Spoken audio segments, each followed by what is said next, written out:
তো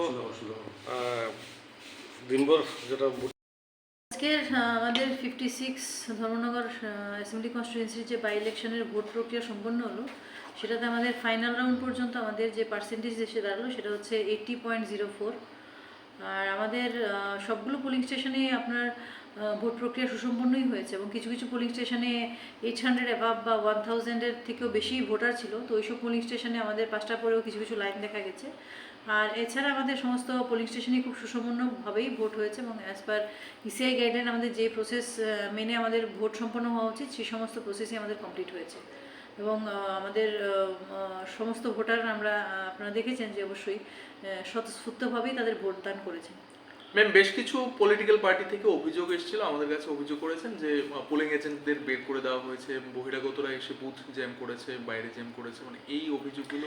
না, অ্যাকচুয়ালি আমাদের কাছে অনেকবার কল এসছে, কিন্তু আমাদের দেখুন আমাদের পুলিশ সেক্টর, সিভিল সেক্টররা কনস্ট্যান্টলি ফিল্ডে ছিলেন।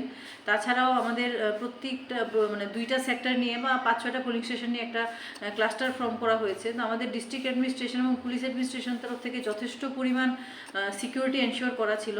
তো আমরা যখনই এইসব ধরনের কোনো আমাদের কাছে কমপ্লেন বা আমাদের কাছে ইনফরমেশন এসছে, আমরা সঙ্গে সঙ্গে সেটা খতিয়ে দেখেছি এবং আমরা ফাইনালি দেখেছি যে সবগুলো পোলিং স্টেশনে মিনিমাম 2জন পোলিং এজেন্ট ছিলেন এবং কোথাও কোথাও 3জনও ছিলেন। তো আমার মনে হয় যে এই যে 2জন বা 3জন পোলিং এজেন্টের উপস্থিতি, সেটাই আমাদের প্রমাণ করে দেয় যে এরকম বিশেষ কোনো অসুবিধা কারোরই হয়নি। এখন পর্যন্ত সবগুলো ইভিএম পৌঁছে গেছে মোটামুটি? হ্যাঁ, সবগুলো পৌঁছায়নি, ম্যাক্সিমামই পৌঁছে গেছে, কিছু কিছু এখনই কিছুক্ষণের মধ্যেই পৌঁছে যাবে আমাদের রিসিভিং সেন্টারে। সবগুলোতেই গণনা সম্পন্ন হয়ে গেছে? না, গণনা না, আমাদের ভোট সম্পন্ন হয়ে গেছে, গণনা আমাদের 4th মেতে হবে। ম্যাডাম, দেখা গেছে রাজ্যের বিরোধী দলনেতা আপনাকে এবং গোটা টিমকে ধন্যবাদ জানিয়েছে গত 8 বছরের সুষ্ঠুভাবে আজকের ইলেকশন হওয়ার জন্য, এবং মানুষ আরেকটা অভিযোগ করেছে মানুষ প্রতিহিত করে গিয়ে ভোট দিয়েছে। এই বিষয়টি আপনি কি বলতে চাচ্ছেন? দেখুন, আমরা আমাদের ডিউটি করেছি।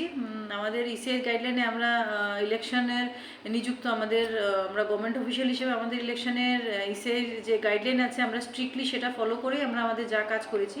আর সেখানে ভোটাররা স্বতঃস্ফূর্তভাবেই ভোট দিয়েছেন। কোথাও যদি কোনো অসুবিধা থেকে থাকে আমরা সঙ্গে সঙ্গে সেটা নিরসন করার চেষ্টা করেছি এবং আমার মনে হয় না আলটিমেটলি বিশেষ কোনো অসুবিধা হয়েছে, তাহলে আমাদের যে এই 80% উপরে ভোটদান হয়েছে সেটা হতো না।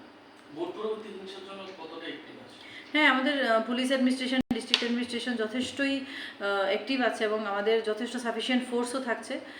তা আশা করি আপনারা বাকি পুলিশ অথরিটিসদের তরফ থেকে আপনারা জানতে পাবেন কি ফোর্স ডিপ্লয়মেন্ট কী হবে ভোট পরবর্তী সিচুয়েশনের জন্য। কোনো হেল্পলাইন নাম্বার কি চালু আছে? আমাদের ভোটের সময় যে হেল্পলাইন নাম্বার ছিল সেটা তো ছিল, তো এখন নতুন করে আবার ভোট পরবর্তী সিচুয়েশনের জন্য হেল্পলাইন নাম্বার অবশ্যই জানিয়ে দেওয়া হবে সবাইকে।